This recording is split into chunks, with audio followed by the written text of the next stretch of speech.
नमस्कार, INA news TV में आपका हार्दिक स्वागत है। मैं हूं आपके साथ नीलम माही। आइए रुक करते हैं आज की बड़ी खबरों का। बरेली पहुंचे उत्तर प्रदेश सरकार में उच्च शिक्षा मंत्री योगेंद्र उपाध्याय ने मीडिया से बात करते हुए बताया, शिक्षा को रोजगार से जोड़ने की बात कही। शिक्षा मंत्री योगेंद्र उपाध्याय ने कांग्रेस पार्टी पर निशाना साधते हुए कहा, राहुल गांधी बड़ा मुंह छोटी बात करते हैं। वहीं शिक्षा पर बात करते हुए कहा, शिक्षा का वातावरण तैयार किया जा रहा है, शिक्षा के पाठ्यक्रम तैयार किए जा रहे हैं। कोई सरकार पूरा रोजगार नहीं दे सकती, कोई समाज पूरा रोजगार नहीं दे सकता। हमें रोजगार क्रिएटर तैयार करने हैं। आईएनए के लिए बरेली से निवास यादव की रिपोर्ट।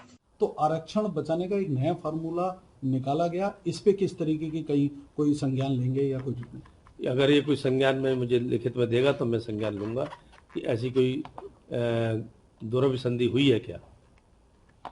इस तरीके को डिपार्टमेंट, क्या आपके हिसाब से क्या डिपार्टमेंट वाइज होने चाहिए थे या एक भर्ती है तो एक साथ हो जाने चाहिए थे? नहीं, जब पद का सृजन का आदेश मिलता है तो उस पद के सृजन के हिसाब से उनके इंटरव्यूज होते हैं, फिर उनका नियुक्तियां होती हैं। क्या बैकडोर से इस तरीके के आरक्षण पे अगर आपके संज्ञान में जब मीडिया के लोग डाल रहे हैं तो क्या किस तरीके की जांच कराएंगे? नहीं, देखिए, मुझे लिखित मिल जाएगा तो मैं उसको कुछ देखूंगा कि क्या है उसके पीछे। अच्छा मंत्री जी, एक आखिरी सवाल, आपकी क्या किस तरीके के पाठ्यक्रम में बदलाव करने जा रहे हैं आप उच्च शिक्षा में, जिससे देश में रोजगार, संस्कार और चीजें बदलें? देखिए, आज अगर आप आम छात्र छात्रा से, बल्कि छात्राओं से ही पूछें कि गार्गी कौन थी, अपाला कौन थी, अरुंधति कौन थी, इतनी जो विदुषी हुई है हमारे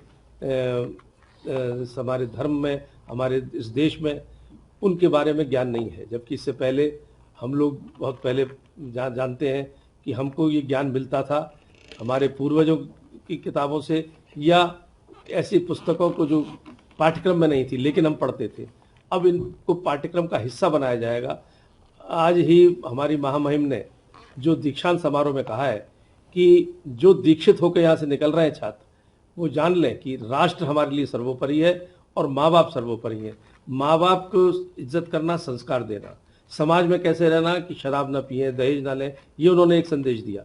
तो ये सब संदेश शिक्षा के माध्यम से मिलेंगे और या हमारे मनीषी जैसे हमारी महामहिम है और लोग हैं वो देते रहेंगे और संस्कारित करते रहेंगे इस छात्रों को, छात्राओं को, जिससे कि हमारे पुराने संस्कार युक्त छात्र निकले, वरना संस्कार विहीन समाज कभी दिशा नहीं दे सकता।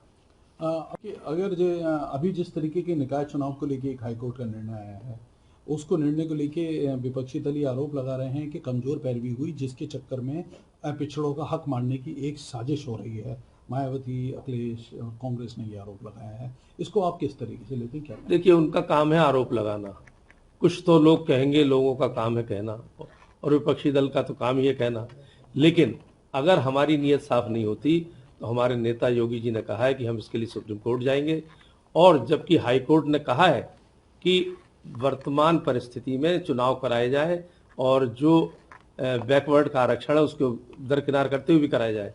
लेकिन मेरे नेता योगी जी ने साफ साफ कहा है कि बिना पिछड़े वर्ग के आरक्षण की व्यवस्था हुए चुनाव नहीं कराए जाएंगे, हम सुप्रीम कोर्ट जाएंगे। जहां हक की ये बात आ रही है, तो यहाँ अभी यूनिवर्सिटी में कुछ सिलेक्शंस हुए थे प्रोफेसर्स के, उन सिलेक्शंस में ये किया गया कि वो 16 लोगों के सिलेक्शन है, तो एक साथ अगर करते तो उसमें आरक्षण की व्यवस्था करानी पड़ती, लेकिन क्योंकि उसमें फिर क्या करा, डिपार्टमेंट वाइज स्प्लिट